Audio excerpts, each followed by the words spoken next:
I'm 15-year-old untouchable. Marcus Bennett swaggered down the cracked sidewalk of Cedar Rapids, Iowa, his voice dripping with defiance as he spat out the words, "I'm untouchable." The phrase was more than just bravado. It was a shield he wore proudly, a declaration that no authority, no consequence, could ever touch him. Marcus was no stranger to trouble. His reputation for rebellious antics and a quick temper had long circulated through the halls of his high school and the streets of his neighborhood. Yet, beneath the veneer of confidence was a teenager teetering dangerously on the edge, his youthful arrogance blinding him to the gravity of his actions that were about to shatter an entire community. Before we dive into this harrowing tale, please take a moment to subscribe and hit that like button and share your thoughts in the comments below. Your engagement fuels our commitment to uncovering these gripping stories and shedding light on the complexities of justice. Lisa Harper was the antithesis of Marcus's volatile nature. A beloved figure in Cedar Rapids, Lisa was known for her tireless dedication to charity work and her unwavering commitment to improving the lives of those around her. At 38, she was a fixture in local volunteer circles, organizing food drives, mentoring at-risk youth, and offering a warm smile to anyone who crossed her path. Her modest home, nestled on a quiet street lined with maples, was a sanctuary where neighbors often gathered, drawn by her kindness and genuine spirit. The news of her brutal assault sent shock waves through the town, a cruel and senseless act that left residents struggling to reconcile the violence with the woman they thought they knew.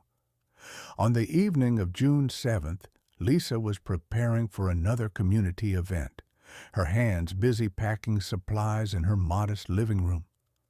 The tranquility of her routine was shattered by a sudden, violent intrusion. The assault was swift and merciless, leaving Lisa gravely injured and the neighborhood trembling with fear. When emergency responders arrived, they found a scene of chaos, furniture overturned, signs of a struggle etched into the walls, but curiously, nothing seemed stolen. Lisa's valuables remained untouched, deepening the mystery and horror of the crime. The brutality was not born from greed, but something far darker, a personal violation that left the community searching for answers. The Cedar Rapids Police Department launched an immediate investigation, their officers methodically canvassing the area and interviewing neighbors. One resident, Marlene Jacobs, recounted hearing a heated argument the night of the assault, her voice trembling as she described the raised voices and unsettling tension that pierced the usual calm. "It was like nothing I'd ever heard before," Marlene said. "Anger, desperation, something wasn't right." This fragment of sound became a critical lead, propelling detectives into a fevered search for the source of the violence that had shattered their sense of security. As the news spread, Cedar Rapids found itself grappling with collective grief and disbelief. The town had always harbored an image of safety, where neighbors watched out for one another and crime was a distant concern. Lisa's assault was a cruel awakening, a reminder that darkness could creep into even the most peaceful corners. Community leaders called for calm and support, urging residents to come together in the wake of the tragedy. Vigils were planned, and the local church opened its doors for prayer and reflection, but beneath the surface, fear lingered, gnawing at the edges of everyday life.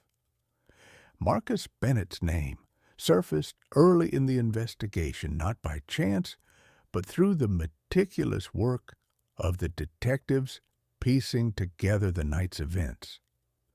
Surveillance footage from a nearby convenience store captured a figure matching Marcus's description loitering near Lisa's street around the time the assault occurred. His presence there was no accident. It was a thread that would unravel the narrative Marcus had crafted around himself. Known for his rebellious streak and previous run-ins with law enforcement, Marcus was quickly identified as a person of interest. His defiant claim of being untouchable, now casting a chilling shadow over the case. The footage revealed more than just his proximity to the crime scene. It displayed a volatility that fit the grim profile of the assault. Marcus's aggressive demeanor, the way he paced nervously, his tense fists and darting eyes, spoke of a storm brewing beneath his cocky exterior.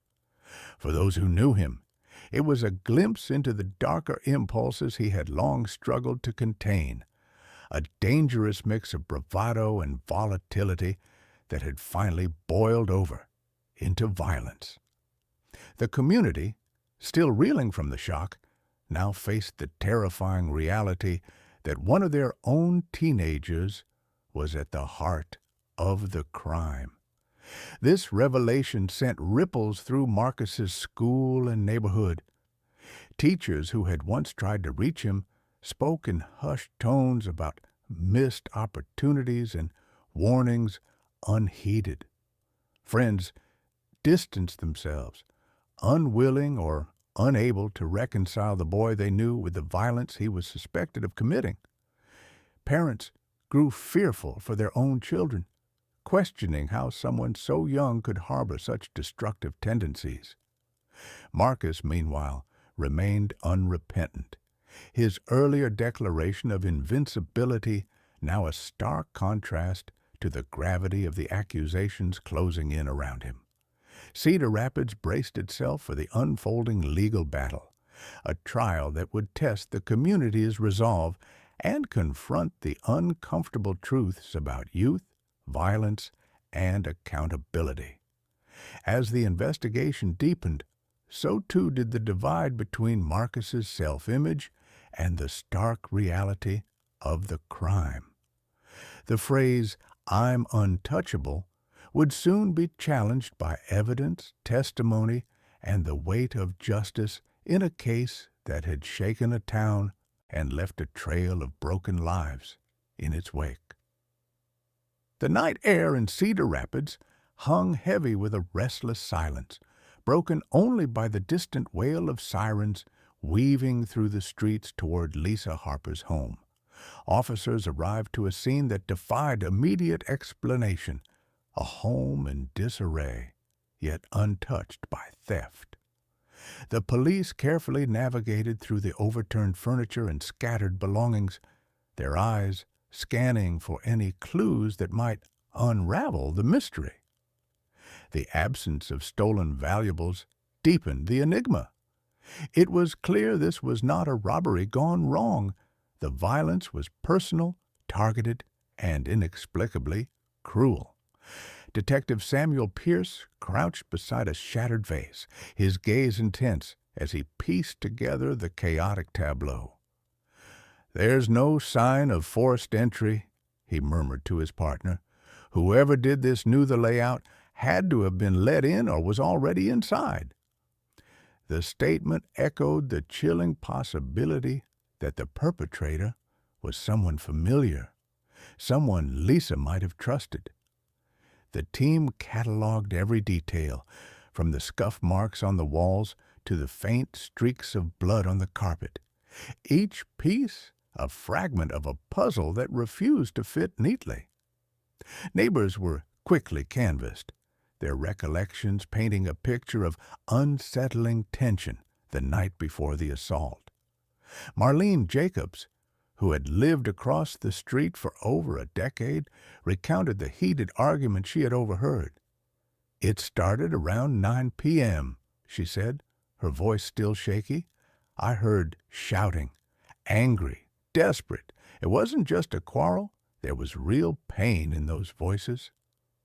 Marlene's testimony was corroborated by other residents who recalled similar sounds, a chorus of distress that had gone unnoticed until tragedy struck.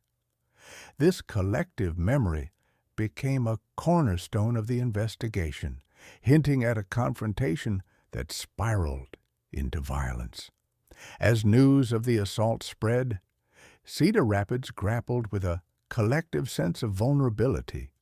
The community, once proud of its safety and neighborly bonds, found itself haunted by the question of how such a brutal act could unfold in their midst. Lisa Harper was more than just a victim. She was a symbol of their shared values and generosity. Her commitment to charity and the well-being of others had earned her admiration and respect, making the violence against her seem not only cruel but incomprehensible. Local leaders responded swiftly, calling for calm and solidarity. Mayor Helen Grant addressed the town in a somber press conference, her voice steady but laden with grief. Lisa Harper was a beacon of kindness in our community, she said. We will not let this act of violence define us. Our hearts are with her family, and we are committed to supporting the investigation and ensuring justice is served. The mayor's words offered a semblance of reassurance, yet beneath the surface, fear and uncertainty lingered. Community groups organized vigils, drawing crowds that spilled into the streets, their candles flickering against the night sky. Friends, neighbors, and strangers alike gathered to honor Lisa's memory, their shared sorrow forging a fragile bond among them. At St. Mark's Church, the pews were filled beyond capacity as the pastor led a prayer for healing and justice. The outpouring of grief was palpable, a testament to the impact Lisa had made and the void her absence would leave. Meanwhile, the Cedar Rapids Police Department intensified their efforts, aware that time was critical in piecing together the events leading to Lisa's assault. Officer Rachel Kim, assigned to the case, meticulously reviewed reports and coordinated with forensic teams. Every detail matters, she insisted during a briefing. We need to understand not just what happened, but why. The investigation began to focus on those close to Lisa, searching for motives hidden beneath the surface of her seemingly peaceful life. Interviews with friends and acquaintances revealed a woman dedicated to her mission, but not without her challenges. Lisa had recently confided in a colleague about feeling uneasy after a series of threatening phone calls. These calls, initially dismissed as pranks, now took on a sinister significance. Detectives scoured phone records and digital footprints, hoping to trace the origin of the threats. The pieces were slowly assembling into a narrative of a woman targeted for reasons yet unknown, her resilience tested in ways few had imagined. As the community waited for answers, whispers of suspicion began to circulate. The idea that the assailant was someone from Lisa's inner circle unsettled many. Rumors, fueled by fear and uncertainty, threatened to fracture the tight-knit neighborhood. Police urged restraint and cooperation, emphasizing the importance of facts over speculation. Detective Pierce addressed a community meeting, his tone firm yet empathetic. We understand your concerns, and we are doing everything possible to bring clarity and justice. Please help us by providing any information you may have. Throughout these developments, the emotional toll on Lisa's family was profound. Her sister, Emily Harper, struggled to maintain composure as she spoke with reporters. Lisa was the heart of our family, Emily said, tears glistening in her eyes. She gave so much to this community. We just want to know why this happened and to see justice done. Their loss was a stark reminder of the human cost behind the headlines. the real lives shattered by one senseless act. Amid the mounting pressure, the police received a crucial lead from a neighbor's surveillance camera. The footage, though grainy, showed a figure moving near Lisa's residence on the night of the assault. The image was quickly circulated among investigators, sparking a focused manhunt. This breakthrough injected a renewed sense of hope and urgency into the investigation. The community, while still reeling, found solace in the knowledge that progress was being made. As dawn broke over Cedar Rapids, the town remained vigilant, holding its breath for the next chapter in a story marked by tragedy and the quest for justice. The assault on Lisa Harper had shattered more than just a home. It had fractured the sense of safety that defined the community. Yet, amid the darkness, there was a collective determination to heal, to uncover the truth, and to ensure that the light of compassion and justice would one day prevail. The breakthrough came on a humid afternoon when Detective Samuel Pierce sat in the dimly lit evidence room, eyes fixed on a grainy surveillance video pulled from a neighbor's security camera. The footage showed a figure skulking near Lisa Harper's home around the time of the assault, an outline all too familiar to those who knew Marcus Bennett. The teenager's silhouette, hunched and restless, was unmistakable. Despite the poor resolution, the distinctive gait and hoodie left little doubt. Marcus had been in the vicinity during the critical window of time. This revelation shifted the investigation into a new, urgent phase. Marcus Bennett had long been a figure of concern in Cedar Rapids. His rebellious streak was well documented, a series of minor offenses and school suspensions, painting a picture of a boy teetering on the edge of deeper trouble. Teachers and counselors remembered him as defiant, quick to anger, and stubbornly resistant to authority. Yet none could have anticipated the gravity of the crime now linked to his name. The community, already reeling from the violence against Lisa Harper, was stunned to learn that one of their own youths was at the center of the storm. Detectives wasted no time in intensifying surveillance and gathering evidence.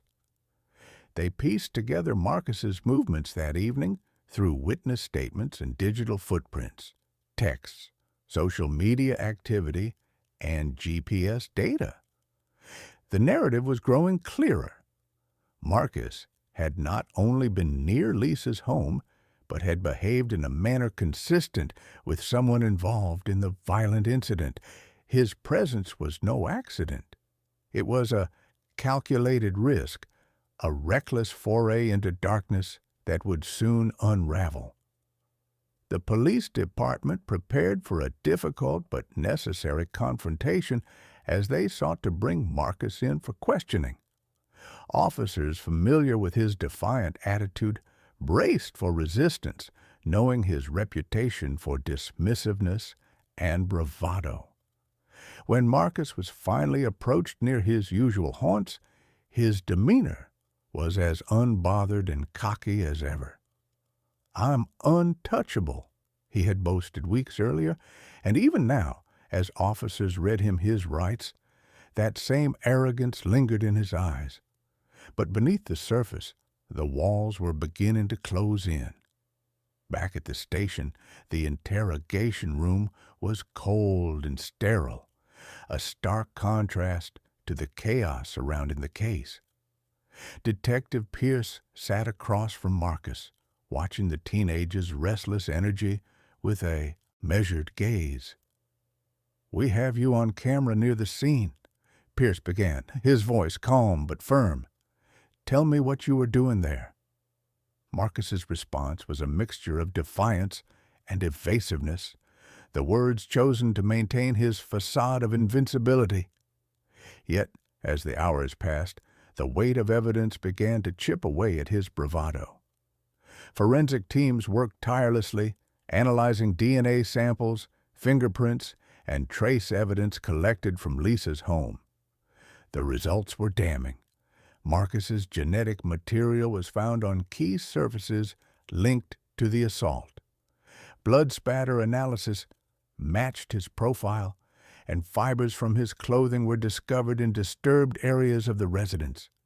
Each piece of evidence tightened the noose, transforming suspicion into near certainty. The science was irrefutable, painting a portrait of a calculated and violent act committed by a young man who had long ignored the boundaries of law and morality. The community's reaction was swift and intense. Parents whispered warnings to their children. Teachers adjusted their lesson plans to address the unsettling reality creeping into their classrooms. Marcus's peers watched in stunned silence, some unable to reconcile the boy they thought they knew with the suspect now facing serious charges. The local media seized on the story, painting a portrait of a troubled youth whose aggression had escalated into tragedy. Headlines branded him dangerous, a fragile thread of innocence severed by violence. Behind closed doors, Marcus's family grappled with disbelief and denial. His mother, Karen Bennett, struggled to reconcile the image of her son with the allegations mounting against him. Friends and relatives were divided. Some sought to protect Marcus, insisting on his innocence or downplaying his involvement, while others feared the truth and the consequences it would bring. The family home became a battleground of emotions where hope clashed with harsh reality and the future hung uncertain. As the investigation deepened, law enforcement officials prepared the groundwork for an arrest. The charges would be severe: assault, possibly escalating to murder given the circumstances. The decision to move forward was not taken lightly. The juvenile status of Marcus complicated matters, but the violent nature of the crime demanded a firm response. Prosecutors and detectives coordinated closely, balancing the urgency of justice with the legal intricacies of trying a minor accused of a grievous offense. The day Marcus was taken into custody was marked by a tense, subdued atmosphere. He remained outwardly defiant, his earlier claims of being untouchable echoing hollowly against the reality of handcuffs and a police cruiser. His eyes, once blazing with arrogance, flickered with something less certain, an inkling of the consequences closing in. The arrest sent ripples through Cedar Rapids, confirming the community's worst fears and signaling the beginning of a long, arduous judicial process. In the wake of the arrest, prosecutors began assembling their case, confident in the strength of the evidence, but aware of the challenges ahead. Marcus's youth and troubled history would inevitably be factors in the defense strategy, but the cold facts of the investigation painted a grim picture. The assault on Lisa Harper was not a crime of passion or accident. It was a deliberate act, and Marcus Bennett stood at the center of it all. Meanwhile, the community watched and waited, the fragile peace shattered by the violence and the looming trial. For Lisa's family, the arrest brought a complex mixture of relief and renewed pain. Relief that a suspect had been identified, pain that the life of a loved one had been taken in such a brutal manner. Friends and neighbors struggled to process the reality that the perpetrator was not some faceless stranger, but a young man from their own streets, a stark reminder of how quickly innocence could be lost. As the legal gears began to turn, Marcus remained a figure of contradiction, defiant yet vulnerable, arrogant yet cornered. The facade of untouchability was cracking, revealing the raw edges of a youth caught in a web of his own making. The surveillance footage that had first implicated him was now the starting point of a story that would unfold in courtrooms and communities alike. A narrative of crime, consequence, and the search for justice in the heart of Cedar Rapids. Marcus Bennett sat in the stark interrogation room of the Cedar Rapids Police Department, his posture rigid, but his eyes betraying a restless defiance. Despite the mounting evidence against him, he maintained an air of unshakable confidence, repeating the mantra that had become his shield: "I'm untouchable." Yet beneath the bravado, the walls of his invincibility were beginning to close in as detectives presented the forensic findings that tied him irrevocably to the crime scene. The forensic team had painstakingly analyzed every piece of physical evidence collected from Lisa Harper's home. DNA samples recovered from a blood stain on the living room carpet matched Marcus's genetic profile with near certainty.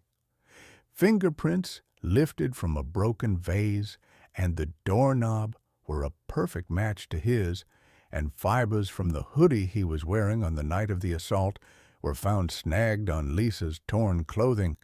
This accumulation of evidence painted a damning picture. Marcus had been there, involved in a violent confrontation that ended in tragedy. Detective Rachel Kim, tasked with leading the forensic investigation, laid out the findings with clinical precision. "We have a clear link between Marcus and the physical evidence at the scene," she told her superiors during a briefing. "The DNA, fingerprints, and fiber analysis all corroborate his presence and involvement." The weight of these facts was undeniable, stripping away any veneer of denial Marcus might cling to. During his interrogation, Marcus oscillated between defiance and silence. When confronted with the forensic evidence, he initially scoffed, dismissing it as circumstantial or planted. "You don't have anything on me," he sneered, attempting to maintain control.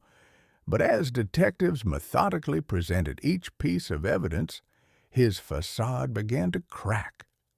The certainty in his voice wavered, replaced by a flicker of unease as he realized the strength of the case against him. The interrogation stretched on for hours, the room thick with tension. Marcus's bravado was met with steady, unyielding questioning. Detective Samuel Pierce leaned forward, voice measured but unwavering. "The evidence is overwhelming. You can either cooperate and tell us your side or continue hiding behind that false confidence." For the first time, Marcus hesitated, the defiant mask slipping just enough to reveal the turmoil beneath. Meanwhile, outside the interrogation room, Cedar Rapids was grappling with the enormity of the crime and the implications of Marcus's involvement. The community, once shocked by the violence itself, now faced the harsh reality that the suspect was a local youth with a history of petty delinquency. Parents whispered among themselves, schools tightened security measures, and conversations in coffee shops and living rooms echoed with disbelief and fear. Lisa Harper's friends and family were left to confront the unimaginable loss while navigating the complex emotions stirred by Marcus's arrest. Her sister, Emily Harper, struggled to reconcile the image of the troubled teenager with the gravity of the assault on her beloved sibling. "It's hard to believe someone so young could cause so much pain," Emily said in a quiet moment, her voice heavy with sorrow. "But the evidence is clear. We need justice for Lisa." As the investigation progressed, the police uncovered more disturbing details about Marcus's behavior leading up to the assault. Witnesses reported seeing him agitated and confrontational in the days before the incident, his temper flaring unpredictably. Friends described him as increasingly isolated, his rebellious streak evolving into something more dangerous. These accounts painted a portrait of a young man spiraling out of control, his sense of invincibility blinding him to the consequences of his actions. Despite the mounting evidence, Marcus's legal team sought to challenge the narrative. His public defender, James O'Connor, emphasized Marcus's youth and troubled background, arguing that the teenager was a product of his environment and deserving of rehabilitation rather than harsh punishment. "Marcus is a young boy who made serious mistakes," O'Connor stated during a press conference. "We ask the community to withhold judgment until all the facts are presented in court." However, the prosecution was unwavering in their pursuit of a strong case. Assistant District Attorney Linda Hayes highlighted the severity of the crime and Marcus's apparent lack of remorse. "This was a brutal assault that resulted in the tragic death of a beloved community member," Hayes said. "The evidence shows a calculated act of violence, and the defendant must be held fully accountable." As Marcus awaited formal charges, the reality of his situation began to settle in. The protective cloak of youthful arrogance was stripped away by the cold facts of forensic science and the weight of the law. His earlier proclamations of being untouchable rang hollow in the sterile confines of the police station, replaced by a chilling silence that spoke volumes. The Cedar Rapids community braced for the legal battle ahead, their faith in justice tempered by the complexities of a case involving a minor accused of a heinous crime. Schools prepared for the emotional fallout, counselors were made available to students, and local leaders called for unity and support for both the victim's family and the troubled youth now at the center of the storm. As the pieces of the investigation coalesced into a compelling narrative, the focus shifted toward the courtroom. The evidence was clear, the stakes high, and the path forward uncertain. Marcus Bennett's journey from defiant teenager to accused assailant was marked by a stark collision between youthful hubris and the unforgiving reality of justice. The courthouse in Cedar Rapids buzzed with a tense energy as preparations for Marcus Bennett's legal proceedings intensified. Prosecutor Linda Hayes stood before a small gathering of reporters in the courthouse lobby, her expression resolute and unyielding. "We are prepared to pursue a comprehensive case that reflects the severity of Marcus Bennett's actions," she declared. "This was a violent crime that shattered a family and a community. We owe it to Lisa Harper and the people of Cedar Rapids to hold the defendant fully accountable." Hayes's stance was clear. The prosecution would seek to demonstrate the calculated nature of the assault and the cold disregard Marcus exhibited for the harm he caused. The evidence amassed by the police, surveillance footage, forensic data, and witness testimonies formed the backbone of a case designed to leave no room for doubt. The decision to prosecute Marcus as an adult sent ripples through the legal community, underscoring the gravity of the charges and the community's demand for justice. Across town, Marcus's defense attorney, James O'Connor, faced the daunting task of countering the overwhelming evidence with arguments centered on Marcus's youth and troubled upbringing. In a quiet office cluttered with case files, O'Connor reviewed the documents with a furrowed brow. "We're going to argue that Marcus's age and background should be mitigating factors," he explained to a colleague. This isn't about excusing his actions, but about recognizing that he's a teenager who made grave mistakes and deserves a chance at rehabilitation. O'Connor's strategy hinged on humanizing Marcus, painting him not as a cold-blooded offender, but as a young person shaped by a difficult environment. He planned to introduce expert testimony on adolescent brain development and emotional instability, aiming to convince the court that Marcus's capacity for judgment was impaired. Yet, even as he crafted this narrative, he knew the uphill battle he faced against the stark forensic evidence and the community's demand for accountability. The courtroom itself was a battleground of competing narratives. Prosecutors prepared to emphasize the brutality of the crime and Marcus's apparent lack of remorse, while the defense sought to evoke sympathy and understanding for a troubled youth. The decision to try Marcus as an adult was a critical turning point, signaling the court's recognition of the violent nature of the assault and the need for a strong response. Pre-trial hearings were marked by moments of tension and unpredictability. Marcus's behavior during these proceedings complicated defense efforts. His occasional smirks and dismissive remarks in court alienated some observers and reinforced the prosecution's portrayal of him as defiant and unrepentant.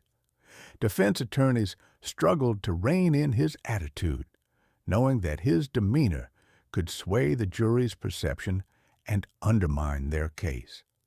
Media coverage of the case intensified, with local outlets painting Marcus as a dangerous youth who had underestimated the legal system.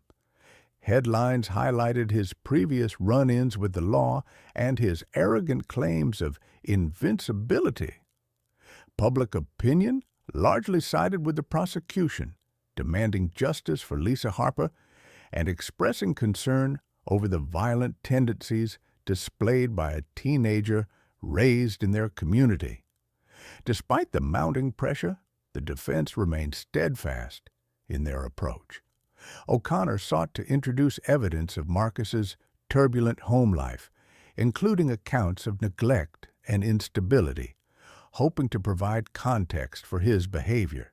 He aimed to show that Marcus was not inherently malicious, but rather a product of circumstances that had shaped his worldview and actions.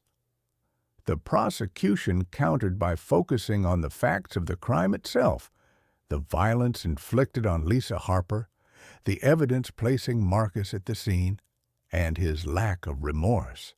Assistant District Attorney Hayes prepared to present testimonies from forensic experts and eyewitnesses that would paint a detailed picture of the night of the assault.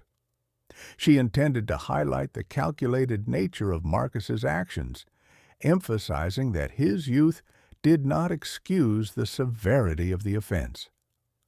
As the trial date approached, both sides prepared for what would be a contentious and emotionally charged legal battle. The community remained deeply invested, with many residents attending pre-trial hearings and following developments closely. The case had become a focal point for discussions about youth violence, accountability, and the capacity for rehabilitation. In the midst of this, Marcus's family found themselves caught in the crossfire. His mother, Karen Bennett, expressed a mixture of fear and hope. "We want justice, but we also want to believe there's a chance for Marcus to change," she said in a rare interview. Family members wrestled with the reality of the charges and the potential consequences, their private struggles mirroring the public drama unfolding in the courtroom. The legal proceedings underscored the complexity of balancing the need for justice with the challenges of addressing juvenile offenders accused of serious crimes. The decision to try Marcus as an adult underscored the court's view of the severity of the assault, while raising questions about the appropriate path for a teenager facing life-altering charges. As the first day of trial loomed, anticipation filled the air. Prosecutors and defense attorneys honed their arguments, preparing to present their cases to a jury tasked with unraveling a tragic story of violence and youthful recklessness.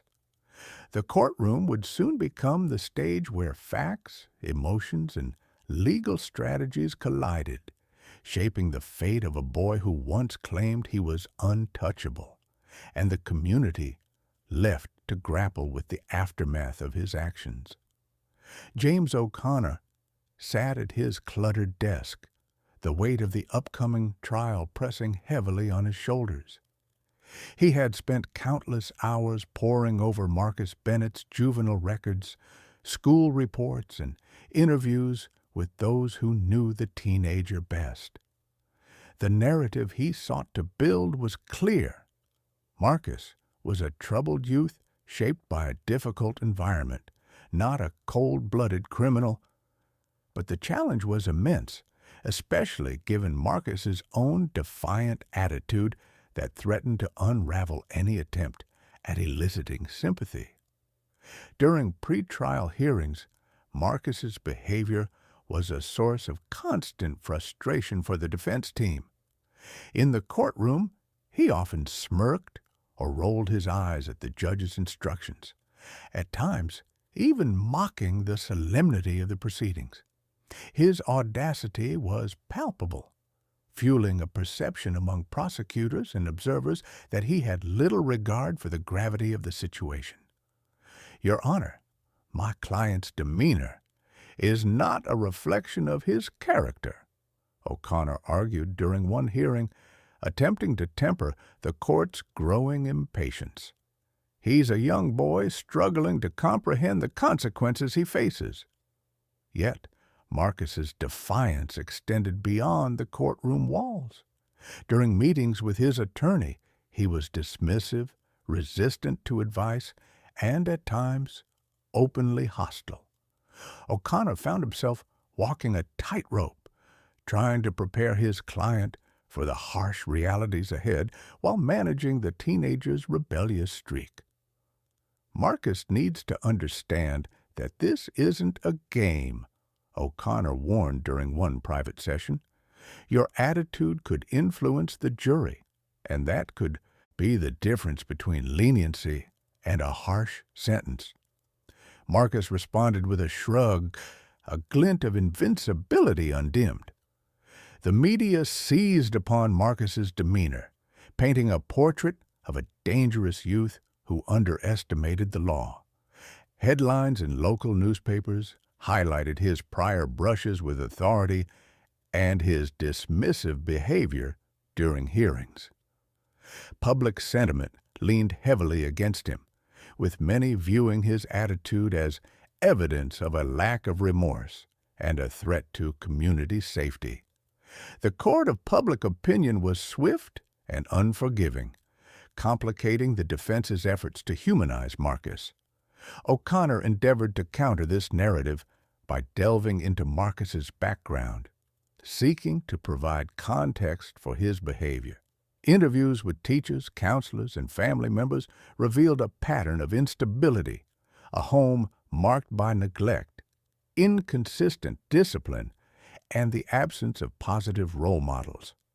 Marcus's academic records showed promise undermined by frequent absences and disciplinary actions.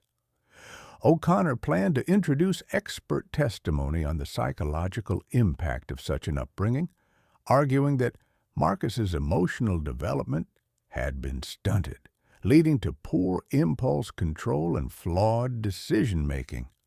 However, these efforts faced significant obstacles.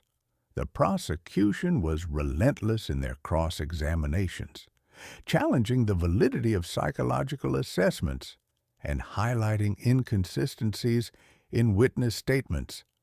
They portrayed the defense's arguments as attempts to excuse violent behavior rather than confront it. The tension between the two sides grew palpable, setting the stage for a trial fraught with emotional and legal challenges.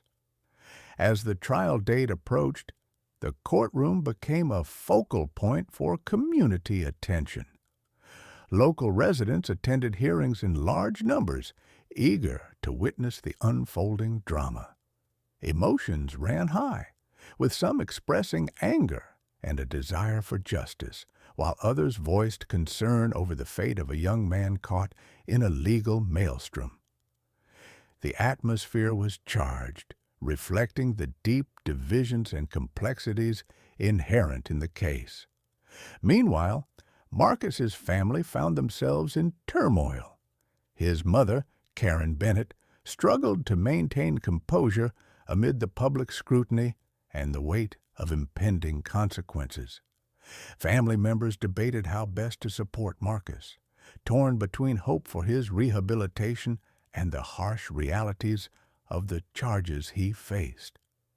Their private anguish contrasted sharply with Marcus's public bravado, revealing a fractured dynamic that underscored the human cost of the case.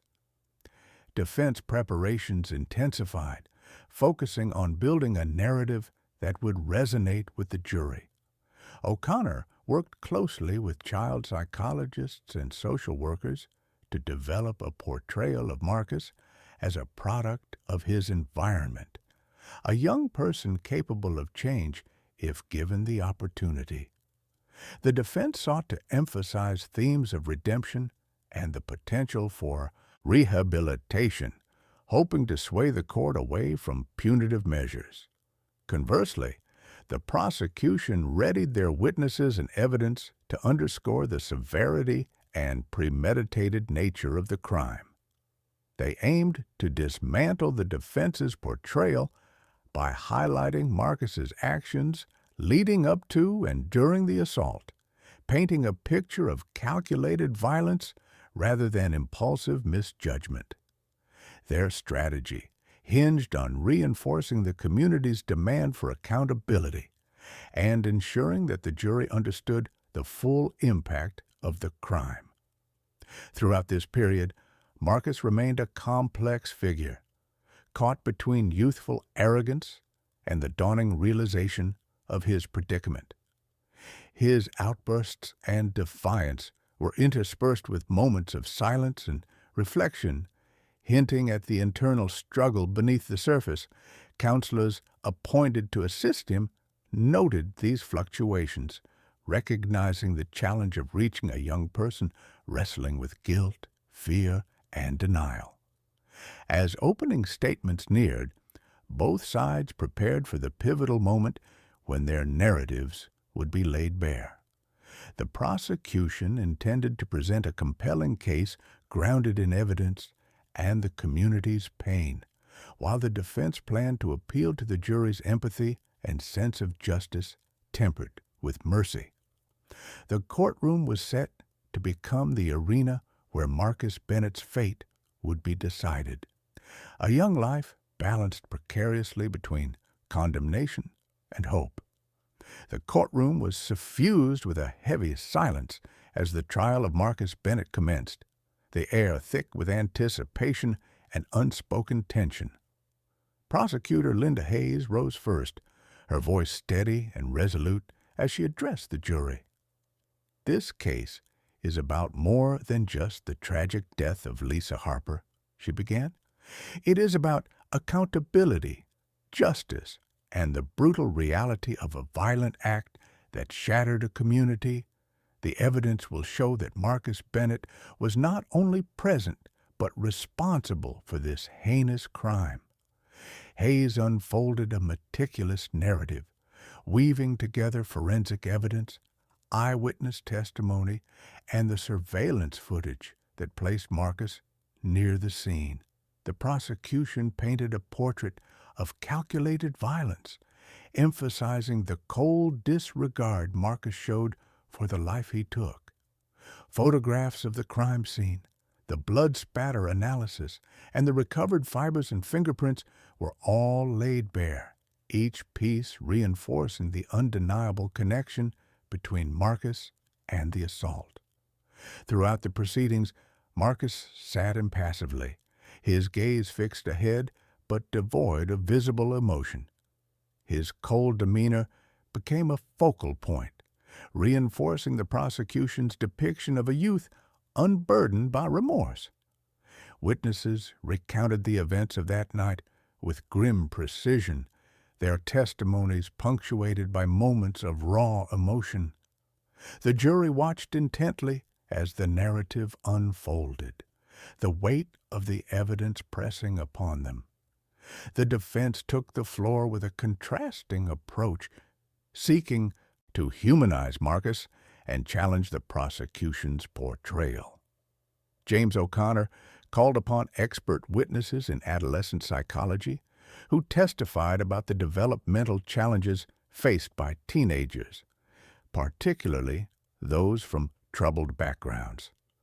They argued that Marcus's impulsivity and emotional instability impaired his judgment, framing the assault as a tragic consequence of a young mind overwhelmed by circumstances beyond his control. O'Connor also presented testimony from teachers and counselors who described Marcus as a boy with potential, derailed by neglect and poor guidance. They spoke of moments when Marcus showed kindness and vulnerability, painting a nuanced picture that clashed with the prosecution's stark depiction. The defense sought to evoke empathy from the jury, urging them to consider the possibility of redemption and rehabilitation. Cross-examination by the prosecution was rigorous, aiming to undermine the defense's psychological arguments. Assistant District Attorney Hayes questioned the experts' methodologies and highlighted inconsistencies, asserting that the crime's brutality could not be excused by adolescent immaturity. She pressed witnesses on the tangible evidence of Marcus's calculated actions, attempting to dismantle any narrative that might diminish his culpability.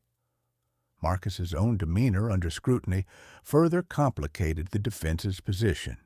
His silence during critical moments and occasional indifferent glances alienated jurors, reinforcing the image of a remorseless individual. The prosecution capitalized on these moments, suggesting that Marcus's behavior was not that of a confused youth, but of someone unrepentant and defiant. As the trial progressed, the emotional toll on Lisa Harper's family became evident. Victim impact statements delivered with heartfelt sorrow underscored the devastating loss suffered by the community. Friends and relatives recounted Lisa's generosity and spirit, their voices trembling with grief. These testimonies served as a poignant reminder of the human cost behind the legal battle, deepening the jury's understanding of the crime's consequences. The prosecution also introduced new eyewitness accounts, individuals who had observed Marcus's aggressive behavior leading up to the assault. Their testimonies painted a picture of a young man increasingly volatile and dangerous, reinforcing the prosecution's argument of premeditation and calculated violence. Each narrative layer added complexity to the trial, challenging the defense's efforts to portray Marcus solely as a victim of circumstance. Throughout the proceedings, the courtroom was a crucible of conflicting emotions and narratives. The prosecution's relentless focus on evidence and accountability clashed with the defense's appeals to empathy and context. Jurors were tasked with navigating these complexities, balancing legal standards with the profound human elements woven into the case. As closing arguments approached, both sides prepared to crystallize their themes. The prosecution aimed to leave the jury with a clear, unambiguous message. Marcus Bennett's actions were deliberate and deserving of punishment. The defense, conversely, sought to remind the jurors of Marcus's youth, potential for change, and the societal responsibility to offer rehabilitation rather than solely retribution. The trial of Marcus Bennett became more than a legal proceeding. It evolved into a reflection of broader societal challenges: how to address youth crime, the balance between justice and mercy, and the quest for understanding in the face of tragedy. The jury's decision would not only determine Marcus's fate, but also resonate deeply within Cedar Rapids, a community forever altered by the events that had unfolded in their midst. The defense team, led by James O'Connor, entered a critical phase of the trial, determined to present a comprehensive narrative that would shed light on Marcus Bennett's troubled upbringing and emotional instability. The courtroom, already heavy with tension, grew quieter as expert witnesses took the stand, their testimonies designed to peel back layers of Marcus's behavior and reveal the unseen struggles behind his actions. Dr. Evelyn Marks, a clinical psychologist specializing in adolescent trauma, was the first to testify. She spoke with measured calm, explaining the profound impact of neglect and familial instability on a young person's development. Marcus exhibits signs consistent with emotional dysregulation and impaired impulse control, Dr. Marks explained. His environment has contributed significantly to his psychological challenges, affecting his ability to make sound decisions, especially under stress. Her words sought to contextualize Marcus's actions, painting a picture of a youth grappling with forces beyond his control. The courtroom listened intently as Dr. Marks detailed the neurological implications of trauma on the adolescent brain, the underdevelopment of areas responsible for judgment and empathy. She cautioned that while these factors do not excuse criminal behavior, they must be considered in evaluating Marcus's culpability and potential for rehabilitation. Her testimony was a cornerstone of the defense's strategy, aiming to humanize Marcus and advocate for a more compassionate legal response. Following Dr. Marks, several educators and counselors were called to the stand. Ms. Karen Douglas, Marcus's former school counselor, described his academic promise and the behavioral challenges that had impeded his progress. Marcus was a bright student with creativity and potential, she recalled, but he struggled with authority and often acted out, likely as a response to instability at home. She testified about attempts to intervene and provide support, highlighting the systemic issues that had limited Marcus's opportunities for growth. The defense also introduced testimony from Marcus's younger sister, Emily Bennett. Her unexpected appearance in court carried a heavy emotional weight. Emily spoke candidly about Marcus's reckless behavior and the lack of remorse she observed in him after the assault. "I know he doesn't really care about what he did," she said quietly, her voice trembling. "He acts like it's nothing, but it's tearing our family apart." Her testimony was a double-edged sword, offering rare insight into Marcus's character, but also undermining the defense's efforts to portray him solely as a victim. Prosecutors swiftly seized upon Emily's testimony during cross-examination, emphasizing the inconsistency between the defense's narrative and the family's own acknowledgments. Assistant District Attorney Linda Hayes pressed Emily on the accuracy of her statements, framing them as evidence of Marcus's coldness and lack of accountability. The exchange highlighted the fractures within Marcus's family and cast doubt on the defense's psychological arguments. Throughout the trial, the prosecution maintained a rigorous cross-examination of the defense's witnesses, seeking to expose weaknesses and contradictions. They challenged the methodologies behind psychological assessments and questioned the reliability of testimonies that portrayed Marcus in a sympathetic light. Prosecutors argued that while Marcus's background was unfortunate, it did not absolve him of responsibility for a violent crime that had irrevocably altered a life. The courtroom became a battleground of conflicting perspectives between those advocating for understanding and rehabilitation and those demanding justice and accountability. Jurors were faced with the difficult task of weighing complex psychological evidence against the stark reality of the assault.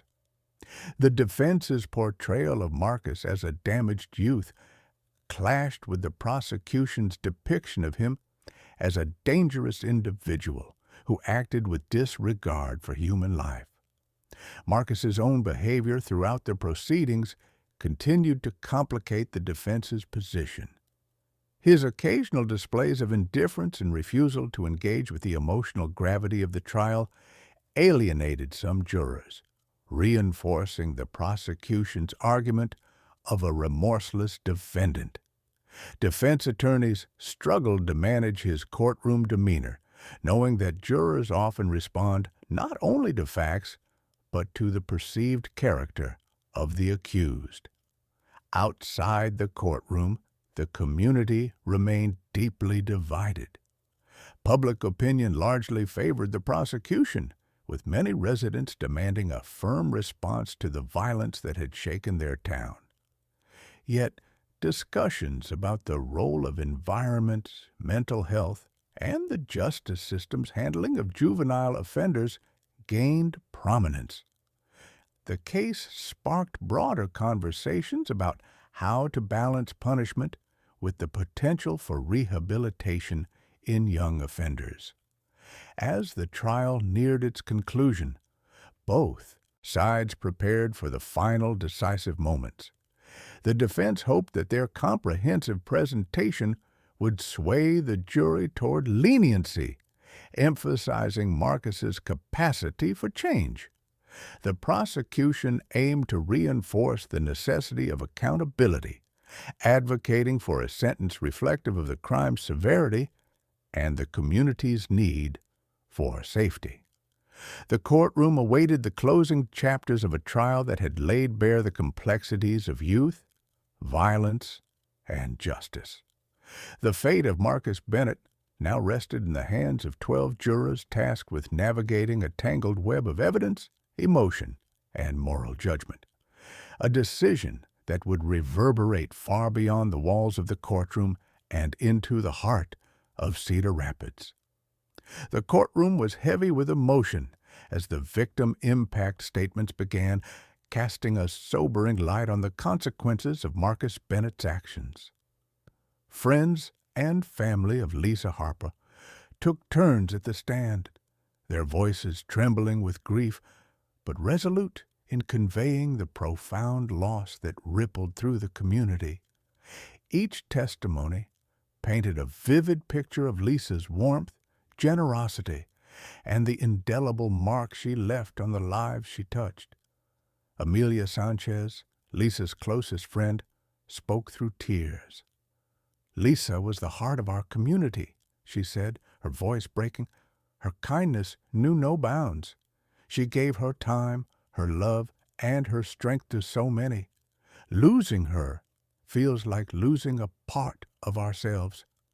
The courtroom fell silent, the weight of her words settling over everyone present. The jurors listened intently, their faces reflecting a mixture of sorrow and contemplation. Neighbors described Lisa as a beacon of hope and stability, someone who had created safe spaces for those around her.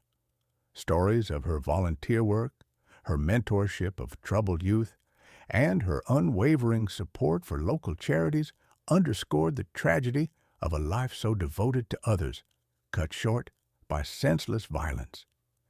These personal accounts transformed the abstract details of the case into a tangible, heartbreaking reality. Then, unexpectedly, Marcus's younger sister, Emily Bennett, took the stand once more. Her previous testimony had been a blow to the defense, but this time her words carried a different weight. With a trembling voice, she recounted her brother's reckless behavior and, more importantly, his apparent lack of remorse following the assault. "He acts like it didn't matter," Emily said, tears streaming down her face. "But it does. It matters to all of us, to Lisa's family, to our family, and to the whole town." Her candidness offered a rare, unfiltered glimpse into Marcus's character, casting a shadow over the defense's portrayal of him as a victim of circumstance. Emily's testimony struck a chord with the jury, providing a personal dimension to the legal arguments. Her pain and honesty underscored the complexity of Marcus's situation, a young man both shaped by and indifferent to the consequences of his actions. The prosecution seized this moment to reinforce their narrative of a defendant who had failed to grasp the gravity of his crime. In the moments that followed, the prosecution called upon additional witnesses who had observed Marcus in the days leading up to the assault. Their accounts described a pattern of escalating aggression and reckless behavior. One witness, a former classmate, testified about a confrontation Marcus had with another student, marked by threats and intimidation. Another recounted seeing Marcus pacing nervously near Lisa's neighborhood on the night of the attack. These testimonies bolstered the prosecution's argument that the assault was not an impulsive act, but part of a calculated escalation. The defense attempted to counter these accounts by questioning the reliability of the witnesses and emphasizing Marcus's youth and capacity for change. They argued that while Marcus had made mistakes, he was not beyond redemption and that his actions should be viewed within the broader context of his troubled life. However, the impact of Emily's testimony and the detailed eyewitness accounts presented a formidable challenge to this perspective. Throughout the proceedings, the emotional toll was evident.